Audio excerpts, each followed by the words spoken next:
हिंदू शब्द का वो प्रचार कर रहे। छत्रपति शिवाजी महाराज अगर हिंदू थे तो उनका राज्याभिषेक क्यों नहीं किया? छत्रपति शिवाजी महाराज को आपने शूद्र कहकर अपमानित किया, संभाजी महाराज को छल कर मारा। साथियों, हिंदू शब्द रामायण में नहीं मिलता, हिंदू शब्द महाभारत में नहीं मिलता, हिंदू शब्द भगवत गीता में नहीं मिलता, हिंदू शब्द शिव पुराण विष्णु पुराण में भी नहीं मिलता, हिंदू शब्द ऋग्वेद में भी नहीं मिलता। हिंदू शब्द पर्शियन शब्द है और जिसका मतलब क्या है? जिसका मतलब स्वामी दयानंद सरस्वती ने आर्य समाज की स्थापना की 1874 में, और उसने हिंदू समाज नहीं बनाया, आर्य समाज। उन्होंने किताब लिखी, उस किताब का नाम है सत्यार्थ प्रकाश। सत्यार्थ प्रकाश के पेज नंबर 81 पर स्वामी दयानंद सरस्वती ब्राह्मणों का बड़ा नेता, भागवत भी उसको मानता है ना, उनका गुरु है। उसने लिखा पेज नंबर 81 पर, हे आर्य ब्राह्मणों, तुम अपने आप को हिंदू मत कहो, क्योंकि हिंदू मुगल मुसलमानों द्वारा दी हुई गाली है। यानी वो खुद कह रहा है गाली है, उनको लगा ये शायद समझ में नहीं आएगा, उसने व्याख्या की।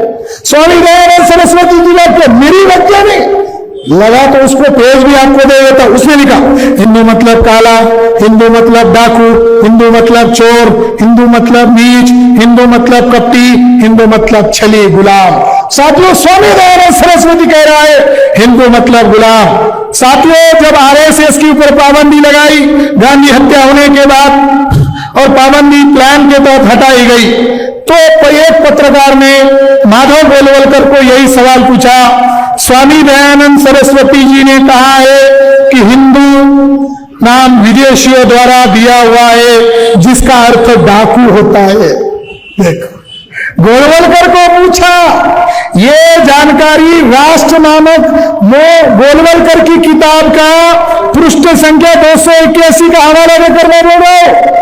पत्रकार ने गोलवलकर को, आरएसएस के चीफ को पूछा कि स्वामी दयानंद सरस्वती ने कहा है हिंदू नाम विदेशी द्वारा दिया हुआ है जिसका अर्थ डाकू होता है।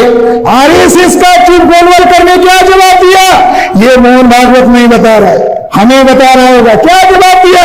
उत्तर में उसने पत्रकार को कहा, मैं इतिहास तज्ञ होने का दावा तो नहीं करता, किंतु हिंदू शब्द को हम केवल इसलिए स्वीकार करते हैं कि वह प्रचलित है तथा लोगों ने उसे अपना भी लिया है।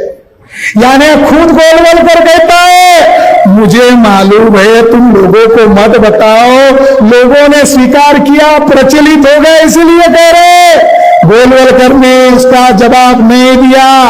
इस आधार पर साथियों, ये हिंदू हिंदुत्व के नाम पर ब्राह्मणत्व छोड़ रहे, मराठाओं को रिजर्वेशन देने वाले नहीं, इधर प्राइवेटाइजेशन कर रहे, ओबीसी और मराठाओं को भिड़ा रहे। तो साथियों, बहुजन समाज आपस में बिखराव में रहेगा, आपस में टकराव करेगा, ये आधे टके वाले लोग आप पर राज करेंगे। आने वाले समय में आपके अधिकारों को अगर वो छीनते हैं ईवीएम के द्वारा, तो जैसे ब्रिटिश लोगों को भारत छोड़ो का नारा लगाया, आने वाले समय में भी अगर हमारे वोट की चोरी करके तुम 2024 में फिर से सत्ता में आते हो, तो फिर हमें क्विट इंडिया के बारे में सोचना होगा। कुछ लोग पूछते हैं, तुम लोग आखिर में क्या करने वाले? अरे जन आंदोलन करने वाले, वो हमको डराते जेल में जाएंगे।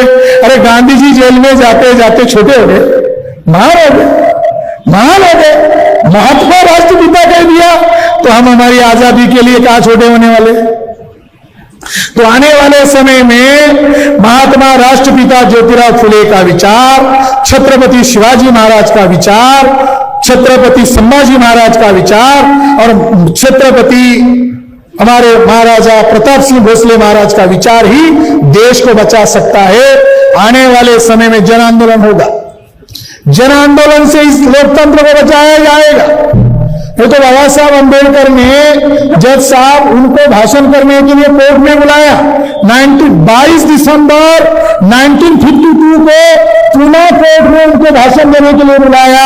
बाबा साहब लॉ मिनिस्टर रह चुके, तो उनको पूछा किस सब्जेक्ट पर आप भाषण दोगे? संविधान बन चुका था, बाबा साहब ने पूना के जज को कहा लिखो मेरा सब्जेक्ट, भारत में संविधान का, भारत में लोकतंत्र का भविष्य क्या रहेगा। उसमें उन्होंने बताया कि भारत में अगर विपक्ष नहीं रहा तानाशाह आ जाएगा। आज विपक्ष का तानाशाह आ गया है, गुंडागर्दी आ गई है। दूसरी वजह उन्होंने पूना कोर्ट के सामने जजेस को उपदेश करते हुए कहा अगर जजेस भी न्याय नहीं देते हैं तानाशाह आएगा। मां साहेब जिजाऊ का चरित्र हनन जेम्स लेन ने किया, मोहन भागवत ने समर्थन किया। क्यों किया? क्योंकि जेम्स लेन को जानकारी आरएसएस के ब्राह्मण के कहने पर ही पुरंदरे ने जेम्स लेन को जानकारी दी थी। ये असली जेम्स लेन है पुरंदरे, जिसकी हड्डी को मरने के बाद रायगढ़ पर फेंका गया, मराठा लोगों के विरोध होने के कारण रोका गया। साथियों, हाई कोर्ट के जजेस उन्होंने जेम्स लेन की किताब पर से पाबंदी हटाई। देखो, कल्पना करो, freedom of speech, freedom of expression, आज तो इनकी सरकार है। आज छत्रपति शिवाजी महाराज के नाम पर आप राजनीति कर रहे हो। केंद्र में आपकी सरकार है, राज्य में आपकी सरकार है, गृह मंत्री देवेंद्र फडणवीस। अरे तुम चाहते हो तो जेम्स लेन की किताब को हमेशा के लिए पाबंदी लाई जा सकती है।